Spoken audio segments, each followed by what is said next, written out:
Wala nang maraming paligoy-ligoy pa, diretso sa punto na. Maiksi lang ang komentaryo, pero diretso sa punto. Maraming kuro-kuro, may tiwali, may totoo. Dito, sa puntong diretso tayo.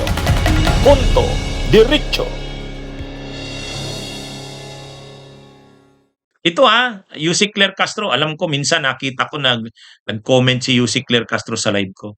Yussi Claire, hindi ito unsolicited advice ito wag kang wag kang maghihinalkit at wag kang magagalit sa akin. Alam mo namang suportado ko ang lahat mong ginagawa, no? Kasi ang laki ng tulong mo bilang spokesperson ng Malacanang. Yung dati kasing Presidential Communications Office, sila Cesar Chavez, sila Garafel, mga Siloy Garafel, masyadong formal. Hindi nakikipagmardakulan, hindi nakikipagsagutan sa mga DDS, sa mga Duterte. Ha? Ha? Pero ngayon, nandiyan na si Yussi Claire Castro, bawat issue sa Malacanang, kay Marcos, kay Lisa Araneta, sa gabinete, sinasagot niya talaga. Tama lang yun. Hindi nakakapurma yung kaya galit na galit sa kanya yung mga DDS vloggers, yung mga trolls. Kasi nakikipagmardagulan talaga siya eh. Nakikipagsagutan siya. Kaya lang, ito lang yung sinasabi kong unsolicited advice. Piliin niya rin minsan yung mga dapat niyang komentaryuhan. Katulad ngayon, itong tungkol kay Anjo Iliana. Ang issue dito si Anjo Iliana kay Tito Soto. Dapat hindi na siya doon, hindi na siya nag-comment doon. Kaya lang mayroon din naman talaga kasing comment itong si Anjo Iliana tungkol kay Marcos, kay PBBM na magpa-follicle test daw, magpa-follicle test daw. Sabi kasi sabi ni Anjo Iliana, ewan ko bakit naman dinawit ni Anjo Iliana si Marcos doon sa issue niya kay Tito Soto. Ngiwi daw, ngiwi. Yung bangag issue, o ginamit na naman. Anyway, ang comment lang natin, yon, masyadong cheap na na issue yon. Masyadong cheap. Yung nire-raise na issue rin ni Anjo Iliana kay Tito Soto, masyadong cheap din. Kaya nga sabi nga ni Tito Soto, wag na nating patulan yan. Ayaw ko na mag-comment yan. Ang comment ni Tito Soto sa press, yung Senate press, wag na nating pag-usapan yan. Bahala na siya diyan. Bahala na yan si Anjo Iliana kung anong niya. Kumbaga ayaw kong mag-comment yan. Pero si Claire Castro nag-comment. Sabi niya, walang kredibilidad si Anjo Iliana. Yun lang.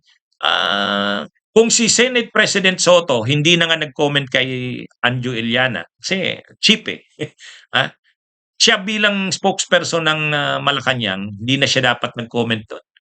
Piliin niya lang naman yung kailangan niyang komentaryuhan. Pwede niyang komentaryuhan yun sa vlog niya. Sa vlog niya. Pero yung halimbawa sa official press briefing, wag na. Kasi hindi na siya vlogger lang eh. Hindi na siya vlogger lang. Spokesperson na siya ng Malacanang. Kaya yung mga sasabihin niya, kailangan pinipili niya na rin kung anong kokomentaryuhan niya. Yung yung mga importante. Kasi pag mga cheap na rin ng mga topics, pang vlogger na lang. Hindi na wag na kasi siya eh. Hindi na siya tulad namin na vlogger lang. Na siya eh. Tagapagsalita ng Malacanang. So may kailangan na siyang may kailangan na siyang i-maintain din na anong tawag diyan?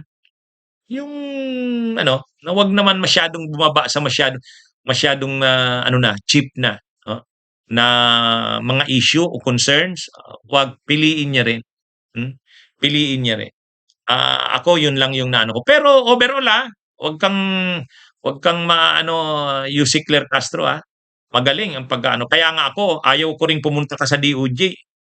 Kasi may mga si Leila de Lima, sabi ni Congresswoman Leila de Lima, magaling kung magiging Justice Secretary si Claire Castro. Ako, kung sa galing na pwedeng maging Justice Secretary, walang problema. Magaling si Yussi Claire Castro. Kaya lang, magiging malaking kawalan sa Presidential Communications Office bilang spokesperson ng Malacanang kung mawawala si Yussi Claire Castro. Wala. Sinong papalit? Si Secretary Gomez? Hindi yun. Iba ang role ni Yusek Claire Castro. Sa panahong ito na grabe ang attacks, grabe ang mga fake news, disinformation, kailangan ng isang tulad ni Yusek Claire Castro. Kaya ako kung ako lang, manatili ka na lang Yusek Claire sa ano, kailangan ka diyan. Walang ibang nakikita akong puwedeng pumalit sa'yo diyan, eh.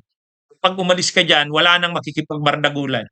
Makakabuelo na naman yang mga DDS na yan, Kaya lang yun na nga, ang maganda nga sa'yo, ang positive sa'yo, talagang sinasagot mo bawat issue. Pero ang ano ko naman, 'pag mga ganitong tulad nitong kay Anjo Iliana, wag mo na. Ha? Tama si Tito Soto, tama si Tito Soto, masyadong cheap na 'yan, wag na nating komentaryuhan 'yan. Ay ikaw pa naman, si Yusek Claire Castro pa naman, Malacanang, Malacanang. Hindi na nga lang kung si ano nga, ano lang, Senate President, ito, Malacanang, palasyo ang ang rine-represent ni Yusek Claire Castro. Kaya kailangan niya ring ano, anuhin yan. Anyway, basta tayo sa ano, sa kabuuan, saludo tayo kay Yusek Claire Castro. Kahit nga sa pagiging DOJ Secretary, magaling sana siya. Pero sana manatili ka na lang sa PCO.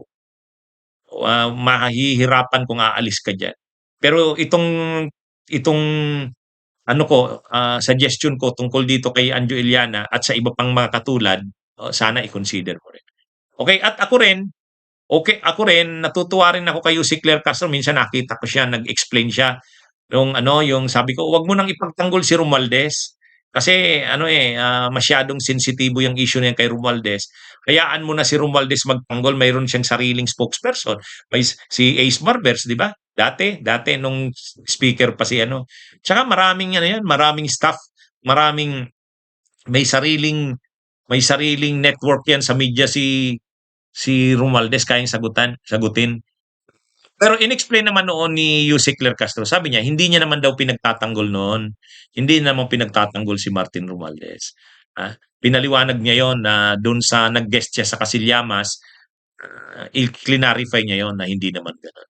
Anyway, mga kabunyog, mga kababayan, basta Yusek Claire Castro, nandiyan ang support namin sa iyo.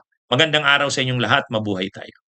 Bunyog, bunyog, halikan na kasama ka. Bunyog, kapag buklod ay may pag-asa. Luzon, Visayas, Mindanao, isa ang pananaw. Sa bagong Pilipinas ang bunyog isisigaw. Bunyog, bunyog, bunyog.